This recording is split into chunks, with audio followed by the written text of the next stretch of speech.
Bonjour à toutes et à tous, soyez les bienvenus pour cet entretien spécial au sein du village de la francophonie.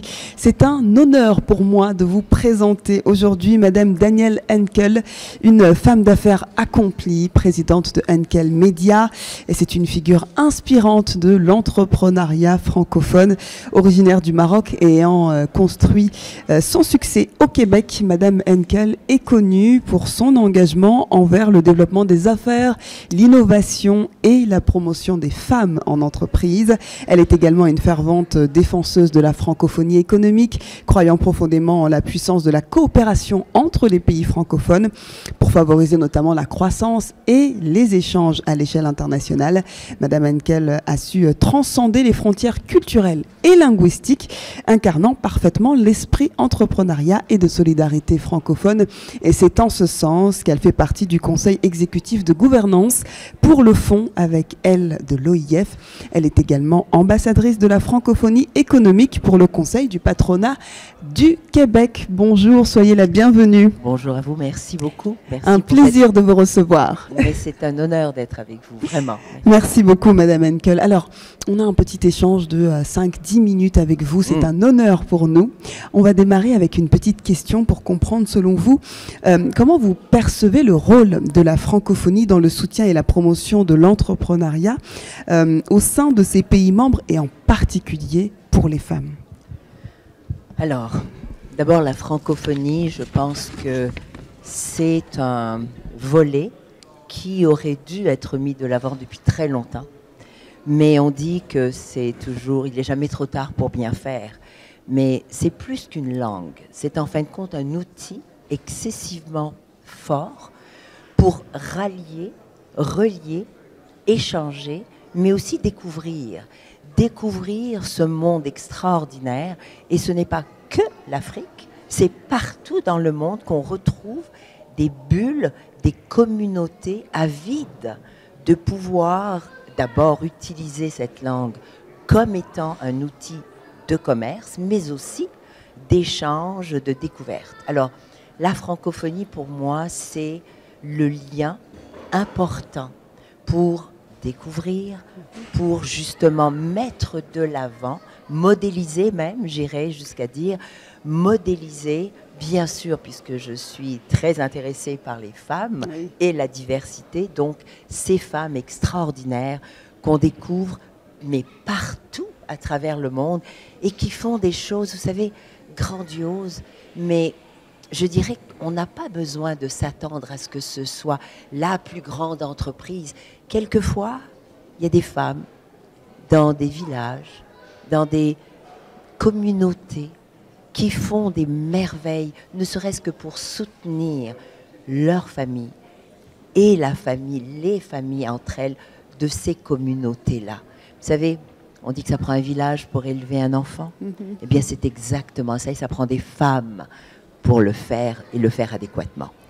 Madame Henkel, vous avez bâti votre succès au Québec en étant issue de la francophonie marocaine.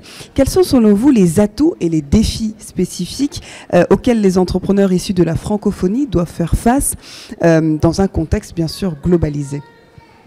Bien d'abord parce qu'on ne pense pas, lorsqu'on parle de francophonie, à commerce ou économie.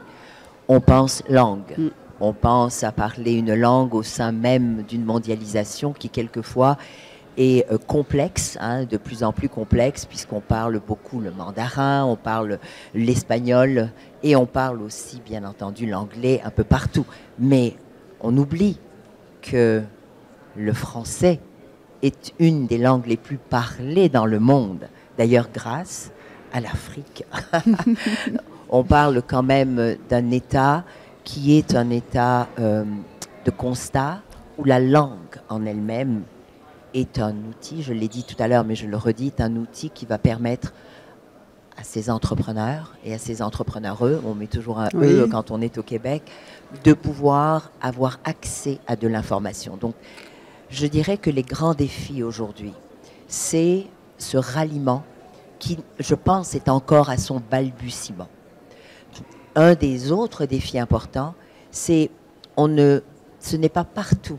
Il y a un énorme travail de découverte à faire, mais de défrichage au niveau de l'importance de la place des femmes dans la société, économiquement. Je crois qu'on s'aliénie, c'est ça, on s'aliénie, c'est bien français.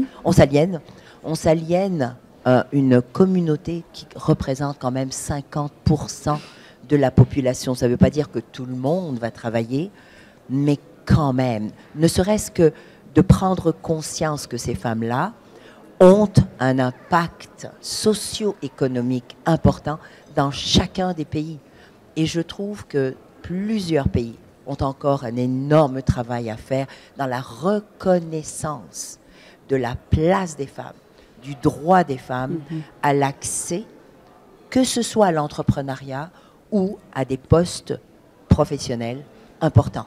Et vous l'avez vu notamment avec le fonds de la francophonie, pour elle notamment. Absolument. Vous savez, ça a été un fonds qui a été mis en place par Madame la secrétaire générale de l'Organisation internationale de la francophonie en pleine pandémie. Elle s'est dit, mais c'est pas possible, on ne peut pas abandonner des femmes qui n'auront plus accès, d'abord parce que tout est fermé, elles ne pourront plus avoir accès non seulement à des fonds, mais à pouvoir survivre et subvenir aux besoins de leur famille. Donc, elle a mis en place un fonds. Et vous savez quoi? Après 2 années, les résultats sont extraordinaires. Comme quoi, ça ne prend pas grand-chose pour dire à certaines femmes, voilà, vous avez la capacité aujourd'hui d'innover, de créer, mais de subvenir aux besoins d'abord de votre famille, mais comme je l'ai dit tout à l'heure, de la communauté. Alors ça a pris combien? 200 € par femme pour permettre à ces femmes-là d'abord de créer des fois des coopératives, elles se sont ralliées en coopératives, c'est extraordinaire, ou de créer leur propre petite entreprise, d'envoyer leurs enfants à l'école et elles-mêmes de véhiculer une sorte de confiance en elles. Et ça, on a quoi? Aidé 57 000 femmes. 57 000 femmes de différents pays en l'espace de 2 ans. Vous voyez à quel point, quelquefois, ça prend juste une volonté globale pour essayer de se rendre compte qu'on peut toujours aider quelque part et donner la chance à une femme de contribuer. Nous arrivons bientôt à la fin de cet entretien spécial, Madame Henkel, et je sais que les thématiques autour de la femme et de la diversité sont très importantes pour vous. Que souhaitez-vous que nos téléspectateurs retiennent aujourd'hui autour de cette thématique, et bien sûr face à l'OIF qui fait tout aujourd'hui pour cette transition économique, particulièrement pour les jeunes et les femmes? Bien, écoutez, je pense qu'il faut absolument vouloir, il faut une volonté gouvernementale partout. Donc elle n'est pas qu'économique, elle est politique.